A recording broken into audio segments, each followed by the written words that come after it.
Very good morning, students.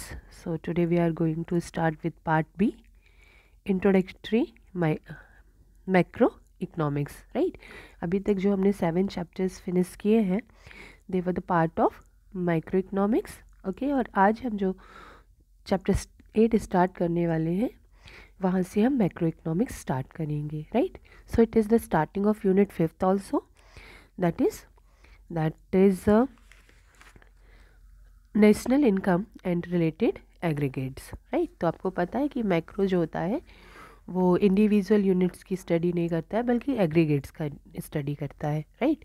तो यहाँ पर हम जो नेक्स्ट चैप्टर स्टडी करेंगे वहाँ पर हम नेशनल इनकम और एग्रीगेट्स जो है वो स्टडी करने वाले हैं। So before we go through the other chapters we must know about some basic concepts of macro economics, right. तो आज हम वही पढ़ेंगे। So let's start. Types of goods produced in the economy, या फिर हम उसी को कह सकते हैं some basic concepts of macro economics, ठीक है। So the first one is consumption good. तो consumption goods are the commodity जो कि ह्यूमन नीड्स को डायरेक्टली सेटिस्फाई करती हैं and they are not used for the production, right. किसी और कमोडिटी को प्रोड्यूस करने के लिए उनको हम यूज़ में नहीं ले सकते हैं, okay. So such as bread loaf, butter, milk, ice cream and all those type of items जो हमारी नीड्स को डायरेक्टली सेटिस्फाई करते हैं, उन्हें फुलफ़िल करते हैं, ठीक है। जैसे टेलीविज़न, सोफ़ा, बेड, एवरीथिंग जो हमारी नीड्स के लिए हमको ज़रूरत है और वो हमारे पास पहुँचते हैं एज अ फाइनल गुड, ठीक है। They are all the consumption goods. So there are few types of consumption goods. So the first one is durable good. Durable good refers to the commodity या वो goods जिनको हम long period तक use कर सकते हैं, such as TV, car, washing machine etc. जो कि काफ़ी लंबे समय तक हमारी नीड्स को फुलफ़िल करने के काम में आते हैं, हमारी ज़रूरतों को पूरा करते हैं। एंड बिकॉज इनका ड्यूरेबिलिटी हायर होता है, इट्स वाई इनकी प्राइस भी रिलेटिवली हायर होती है। Next one is semi durable goods. तो वो गुड्स जो कि एन ईयर या उससे थोड़ा और कुछ टाइम तक चल सके। सो क्लोथ, फर्नीचर एट्सेट्रा जो होते हैं वो क्या होते हैं, सेमी ड्यूरेबल गुड होते हैं, okay. Third one is non durable good. वो गुड्स जिनकी ड्यूरेबिलिटी जो है वो बहुत ना के बराबर होती है क्योंकि हम उन्हें एक ही बार यूज़ कर देते हैं, जैसे milk, fish and petrol, vegetables, ये सारे के सारे हम एक ही बार में कंज्यूम कर लेते हैं। So these are the non durable goods. And the last one is services. So all type of services जो कि नॉन मटेरियल है पर हमारे लिए वो हमारी नीड्स को फुलफ़िल करती हैं, राइट। तो वो हमारे क्या होंगे, सर्विसेज में काउंट होंगे। So doctor, lawyer, teacher, mechanic, everything जो कि हमारी ज़रूरतों को पूरा करते हैं, ठीक है, और हमें सर्विस प्रोवाइड कराते हैं, तो they are the service, okay. Next is capital goods. So capital goods जो होते हैं they are used for producing other goods, okay. हम कंज्यूमर उन्हें डायरेक्टली यूज़ नहीं करते हैं बल्कि क्या होता है, हमारा जो होता है हम इसे प्रोडक्शन में लगाते हैं। But we have to remember one thing that कि सारे के सारे मशीन जो होते हैं they are not the capital goods. Take an example of a sewing machine, right. सिलाई मशीन का अगर हम एग्जाम्पल लें तो अगर वो टेलर के दुकान में होता है, राइट, तो it is use for the production. तो वहाँ पर वो जो आपकी मशीनरी है that is the capital good. But if this seeing machine is at home, अगर वो घर पर है सो उसे हम प्रोडक्शन में यूज़ नहीं कर रहे हैं, thus it is not the capital good.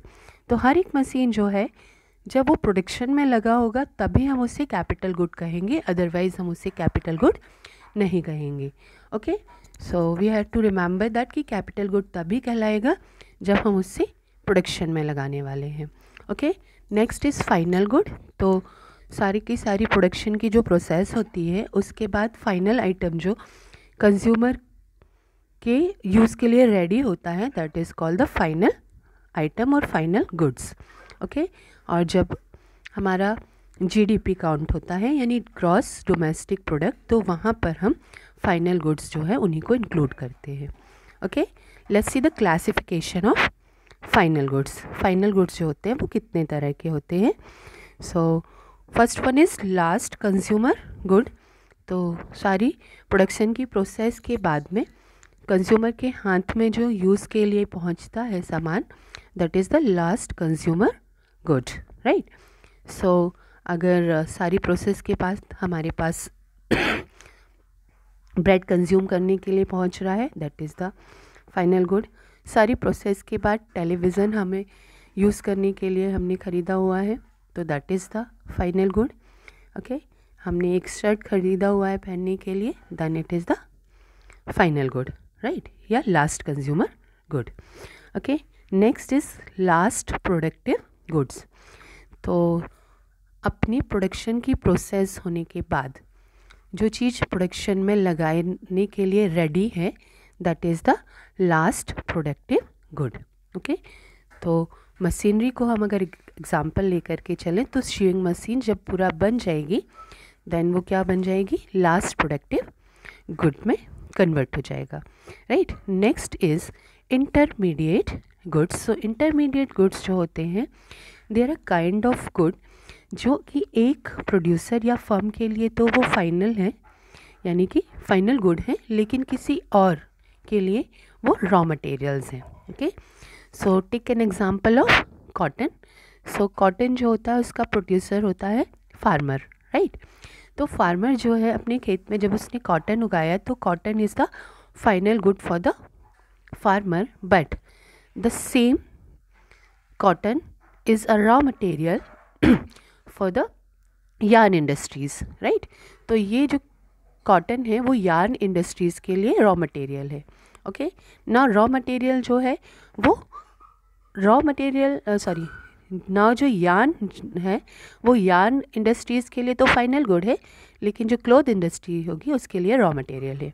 Okay, सो अगर हम देखते हैं कि फाइनल गुड जो है वो किसी एक के लिए, लेकिन किसी और के लिए वो प्रोडक्शन में रॉ मटेरियल बनने वाला है, तो उसे हम कहेंगे इंटरमीडिएट गुड। ओके, तो इंटरमीडिएट गुड जो होते हैं वो कभी कभी फाइनल गुड्स जो होते हैं वो भी इंटरमीडिएट गुड हो जाते हैं। ठीक है, suppose you some of the tailor bought, या कोई बुटीक में कोई जो ओनर है उसने एक कुर्ता ख़रीदा, ठीक है, एंड उसके ऊपर फिर उसने वर्क किया, एम्ब्रॉयडरी की और उसे कुछ हायर प्राइस में बेचा, तो that kurta was the final good actually, right. वो फाइनल कंज्यूमर गुड था, लेकिन बुटीक के लिए वो एक रॉ मटेरियल के फॉर्म में उसने यूज़ किया और उसके बाद उसने उसमें कुछ वेरिएशंस करने के बाद कुछ प्राइस को हाई करने के बाद उसे बेचा, राइट। तो कोई भी फाइनल गुड तब भी फाइनल कहलाएगा जबकि वो कंज्यूमर उसे फाइनली यूज़ कर रहा है, ठीक है। और अगर हम उसे प्रोडक्शन में लगा रहे हैं वापस, ठीक है, तो उसे हम कहेंगे इंटरमीडिएट गुड। ओके, और इंटरमीडिएट गुड जो होते हैं वहाँ पर प्राइस हाइक आपको देखने को मिलती है, क्योंकि जो भी वेरिएशंस किए जाएंगे, जो भी कस्टमाइजेशन किया जाएगा, उसके अकॉर्डिंग प्राइजेस जो हैं वो बढ़ जाएंगे, ठीक है। Now see the difference between final and intermediate good. तो फाइनल और इंटरमीडिएट का गुड का को हमने अभी डिस्कस किया है, सो आई थिंक आपको वो क्लियर होंगे, फिर भी हम इसे वापस डिस्कस कर लेते हैं। तो वो सारे गुड्स जो प्रोडक्शन लाइन से रेडी होकर के निकलते हैं यूज़र के लिए, वो सब क्या कहलाएंगे, आपके फाइनल गुड होंगे, ठीक है।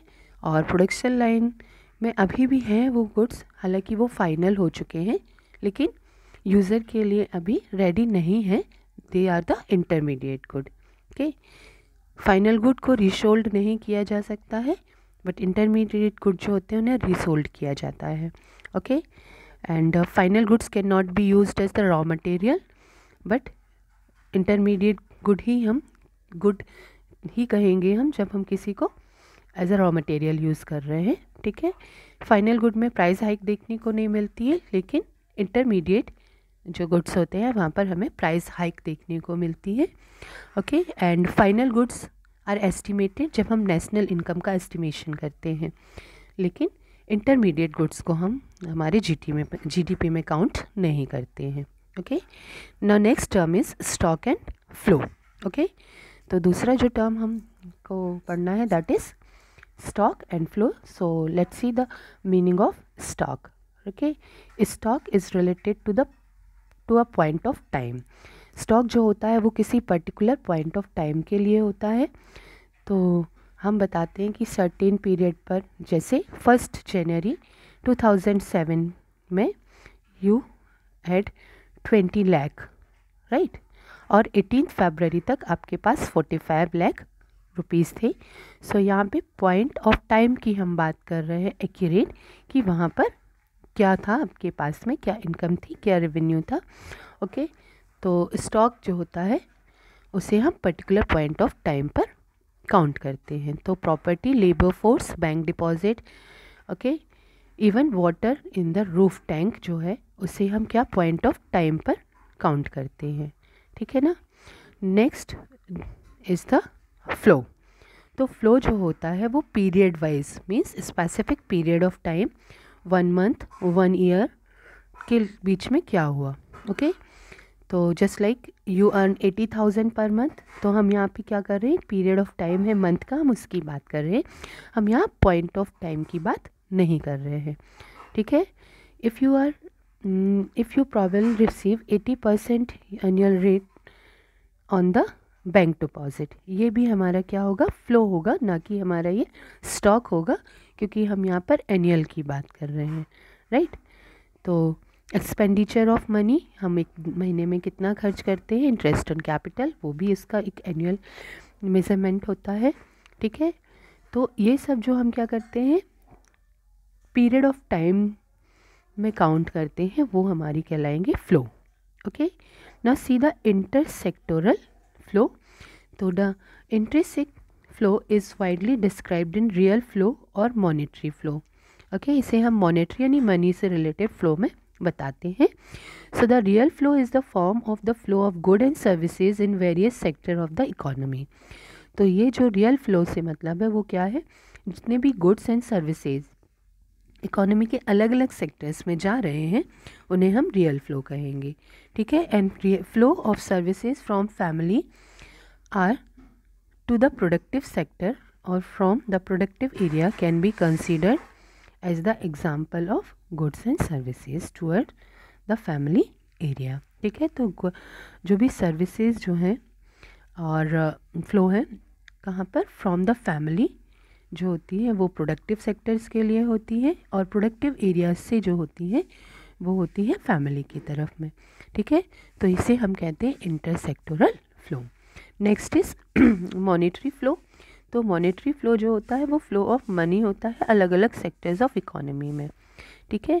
तो इसमें flow of causative payments from the productive area to the family area जो होती है, हम उससे क्या कह सकते हैं, मॉनेटरी, यानी जहाँ पर हम मनी की बात कर रहे हैं। Now see the difference between stock and flow. So stock जो होता है that is stock mean the value of variable at the point of time, जैसे property, labour force and finance की, और स्टॉक का कोई टाइमिंग नहीं होता है। फ्लो जो होता है एक पर्टिकुलर पीरियड ऑफ टाइम के लिए होता है और इसका फिक्स्ड टाइमिंग होता है, राइट। नेक्स्ट जो कॉन्सेप्ट हम डिस्कस करने वाले हैं that is the gross investment and depreciation, right. So investment जो है it can be defined as the process of capital formation, right. तो इन्वेस्टमेंट क्या होता है, कैपिटल फॉर्मेशन का एक तरीका होता है। It can also be said that कि investment is a process of increasing the stock of capital. इसके साथ साथ कैपिटल को बढ़ाने का तरीका भी हम इन्वेस्टमेंट कह सकते हैं। Okay, so there are two type of investment, stable investment and inventory investment. Okay, so in addition to purchasing fixed assets during the year, the expenditure of goods, inventory stock is called gross investment, right?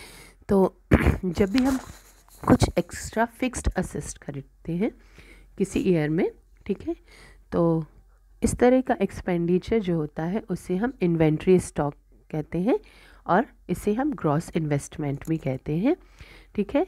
तो what does it mean, it means that in the gross investment the expenditure is on the purchase of new properties, ठीक है। तो gross investment जो होता है वहाँ पर हम प्रॉपर्टी, न्यू प्रॉपर्टी खरीदने में खर्च करते हैं, ठीक है ना। Although static properties are used for many years, कि हालांकि जो स्टैटिक प्रॉपर्टीज़ हैं जो वो कई सालों से यूज़ की जा रही हैं, but they have a life span after certain period of time और after breakage they are required reinstallation, right. तो आपका जो भी डेप्रिशिएशन है वो क्या होता है, जब हमारी जो स्टैटिक प्रॉपर्टीज़ होती हैं लाइक मशीनरीज, लैंड, बिल्डिंग, इसमें एक समय के बाद में आपको क्या करना होता है, इन्हें रेनोवेट कराना होता है या इनकी रिपेयर करानी होती है, तो उसी को हम कहते हैं यहाँ पर डेप्रिशिएशन, राइट। तो ग्रॉस इन्वेस्टमेंट जो होता है वो होता है आपका net investment and value, okay. And in net investment जो होता है उसमें ग्रॉस इन्वेस्टमेंट में से आपको वैल्यू को माइनस करना होता है, ठीक है।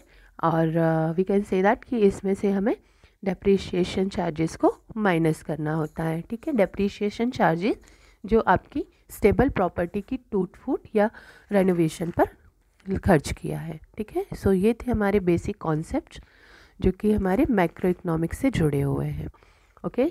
तो in the next chapter we'll again read about some new topic that will be related to the macroeconomics, okay. So this is all for today. Have a nice day. Goodbye.